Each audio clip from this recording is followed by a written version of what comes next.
I am the tofu golem. Please enjoy the video. You start by powering the watch off and removing any straps or cards so nothing moves while you work.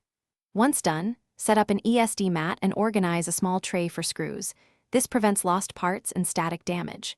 Use a magnifier and a thin plastic pry tool to loosen the back. You want slow, even pressure to avoid cracking the case. Make sure to photograph each step. Those images will guide you when you return screws and cables to their original positions.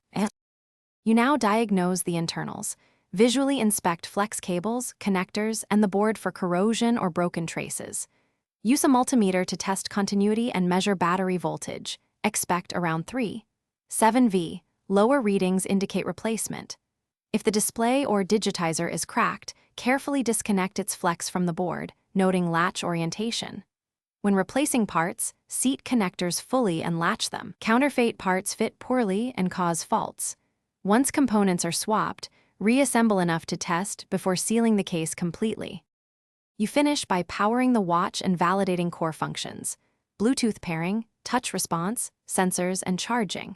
Make sure firmware is current if pairing fails. Once confirmed, apply fresh adhesive or replace the gasket, then torque screws evenly to avoid warping the case. If issues remain, intermittent connections, or no boot, inspect solder joints under magnification and reflow any cold joints carefully.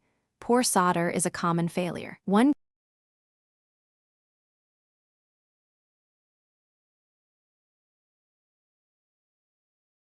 Thanks for watching. Consider subscribing if we helped you today.